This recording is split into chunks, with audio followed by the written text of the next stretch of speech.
Quel est, selon toi, l'élément indispensable pour faire ses premières ventes? C'est la question à laquelle je réponds aujourd'hui dans cette courte vidéo. On me demande un élément indispensable et je vais te donner deux axes qui comprendront chacun un élément et tu vas vite comprendre pourquoi. Quand je te dis qu'on m'a posé cette question, c'est la question qu'on m'a posée sur mon canal Telegram. Le lien pour le rejoindre est directement dans la bio, c'est le premier lien. Et j'y partage beaucoup plus de contenu. Donc si tu veux rejoindre une communauté de personnes et d'entrepreneurs engagés, rejoins-nous, c'est juste en dessous. Pour revenir à nos moutons, few moments later. Quel est l'élément indispensable, selon toi, pour créer ses premières ventes et avoir ses premiers clients? Je te parlais de deux axes. Et pourquoi je te parle de deux axes? Parce que pour moi, il y a un axe qui va être marketing et un axe qui va vraiment être sur le mindset. Cette vidéo, c'est la deuxième fois que je la tourne. Pourquoi? Parce que la première fois, j'ai axé uniquement sur l'axe mindset. Ça tournait un peu en rond et je dois t'avouer que si je t'apporte pas cet élément business, que je trouve quand même indispensable parce que c'est la clé pour tes premières ventes, mais aussi pour tes contenus. Et ça, on y reviendra dans une prochaine vidéo. Le premier élément, l'élément business. Marketing, on l'appellera comme on veut, mais c'est de savoir à qui tu parles. Quand on dit à qui tu parles, souvent on va te parler d'avatar, de cible, mais c'est de savoir précisément à qui tu parles, quelles sont ses envies, quelles sont ses douleurs, quelle est sa problématique, de quoi il a réellement envie, mais de quoi il a aussi réellement besoin. Mais, et fais gaffe, c'est que souvent le besoin, il n'est pas identifié par la personne, mais simplement l'envie. Il peut y avoir une partie du besoin qui est identifiée, l'envie l'est souvent beaucoup plus.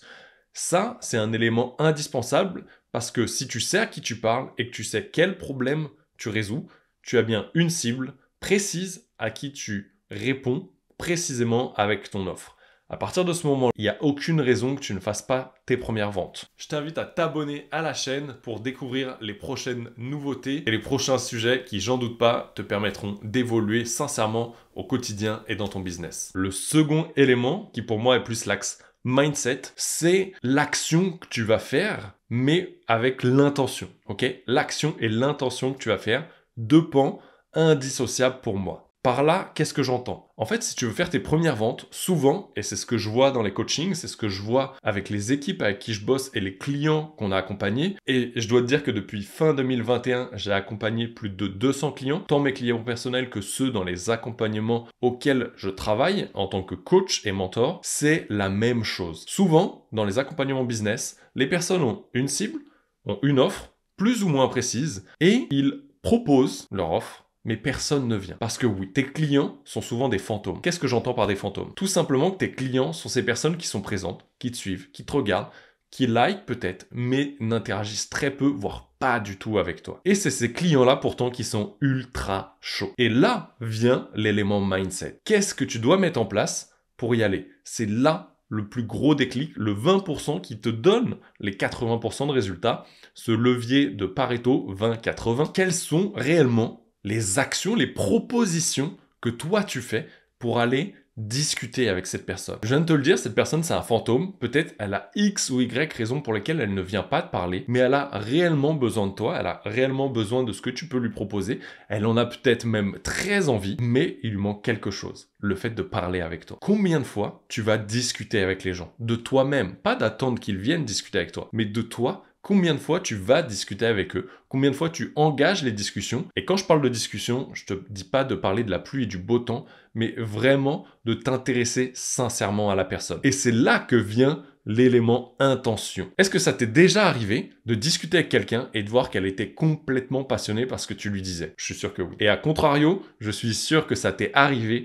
de discuter avec quelqu'un et au contraire qu'elle s'en battait totalement, comme si elle en avait rien à faire de ce que tu lui racontais. Ouais, je suis sûr que ça t'est déjà arrivé. Moi aussi, je te rassure, c'est humain. Et l'intention, elle est là. Quelle est l'intention que tu as en venant discuter avec les gens? Parce que si tu viens avec l'intention de leur vendre quelque chose, c'est comme si je frappais à ta porte et je te disais « Bonjour, vous voulez mon matelas? Vous voulez des patates. En fait, tu fermes la porte direct. Alors que si tu viens et que tu es comme cette première personne qui s'intéresse réellement à ta discussion, à toi dans l'échange, et c'est là où tu poses l'intention de simplement connaître la personne, de t'intéresser sincèrement à elle. Pour moi, c'est ça le plus gros levier, le 20% que personne ne fait, qui t'apporteront les 80% en plus du cible, du côté marketing, cible, et je réponds à une douleur précise. L'idée et l'élément indispensable pour moi en tant que coach, mentor, mindset, mais également business, elle est là. La clé, elle est là. C'est d'aller discuter avec les gens, de poser une intention de simplement échanger avec eux, même si tu vas lui proposer à un moment donné, soit par écrit, soit lui proposer un call pour vraiment discuter plus longuement. Ça dépend uniquement de toi, mais c'est à quel moment tu vas rentrer réellement sur ses envies, sa douleur, sur ses problématiques, en t'intéressant à elle, en tirant la pelote de laine pour trouver l'autre extrémité du fil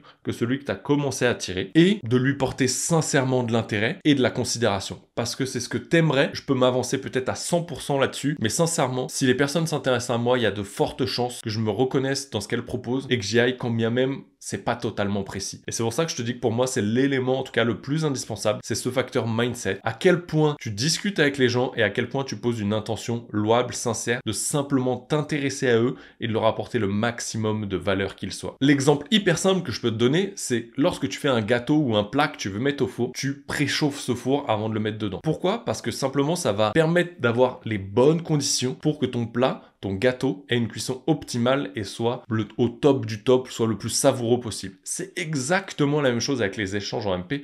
Tu ne mets pas le plat dans le four directement et tu dis pas tiens j'ai ça à te vendre. Tu discutes avec la personne avant et c'est un peu le temps de préchauffage. Ce temps de préchauffage, il est plus ou moins long. Je t'en parlerai dans une autre vidéo, mais l'idée est là. Pour faire tes premières ventes, 2 points essentiels. Un point marketing, un point mindset. Le premier, une cible, un avatar précis à qui tu résous un problème précis, une envie précise. Deuxième point, le point mindset, le fait d'aller échanger et discuter avec les personnes, mais avec la bonne intention, la bonne énergie, celle avec laquelle tu vas transformer ton audience en client. Je t'invite à t'abonner à la chaîne pour découvrir les prochaines nouveautés et les prochains sujets qui, j'en doute pas, te permettront d'évoluer sincèrement au quotidien et dans ton business. On est pas mal mon coin-coin pour cette deuxième prise. On sent le progrès, on sent que c'est plus dynamique, on sent que c'est plus punchy. Tout simplement pourquoi? Tout simplement parce que j'ai structuré cette vidéo et que j'ai pris le temps de juste poser les fondations. Ok, qu'est-ce que j'aborde? Quel est le titre?